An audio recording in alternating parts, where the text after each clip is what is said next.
yabugamba hamukoro gwo kwishikekiro kya Maria Magdalena okwabaha St Paul nkokonjeri Church of Uganda muri Mbarra ogwaba gwebembeirwa abakazi bo buriso obu tubona kwatanisa abakora ntikize mu ruhango omwenka ntabwo ekyo abakora bombe kabona mu izina lya Ruhanga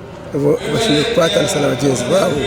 ikasejo n'cyombe kwecho ubucyatwe kindi cyombe kora bwiki twakora mu izina lya Ruhanga bachombe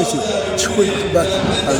yagira ngo abakristayo bine gushemeze mutwarize yabo habo kuba nicyo cyaretsere Yesu umunsi wenshi abakristayo bashimye kubana basima bashimye kubana basima ahabo kuba Yesu Kristo kuye aichamurestero umunsi no kujuda abate bibi mbwena bamwikirize bona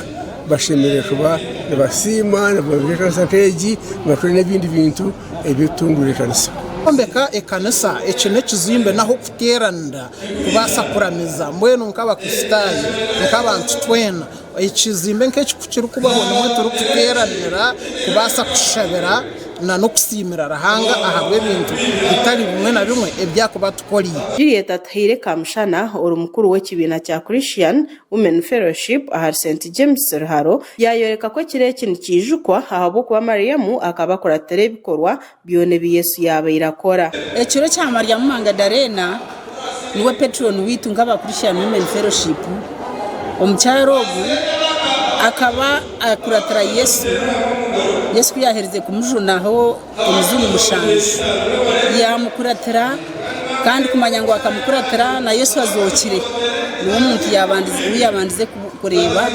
kandi akamutuma hantu mwaze atumugende mu mugambire nzokire omukushabana ko kumwe ka Musimere Hemba yashaba abantu bona kureba ngo bayejumbiro nkuru ya government hamwe n'ekitongore cyebyo bururu kureba ngo bahandikwa itwe abantu baburizo ntushaka kubiriza mfutera n'agukonga aze ibintu tubakota umutuma ibintu tubakota umutuma ati wotegereze aho mfutera n'agukonga bandubiza umweka ushaka n'abanyeshuri bakajya batakutugendesa bwenu cyenda activité de peto atanga twena tukizemu no kwandika kurize na kutukizemu rero shange wawutezwa karuru ninga no na kwesimba nawa na kubashanga do mu register y'abatezwa karuru omukoro gwabaguriye gwo kurundana sente zo kumaririza kombeka nyarji ya mukama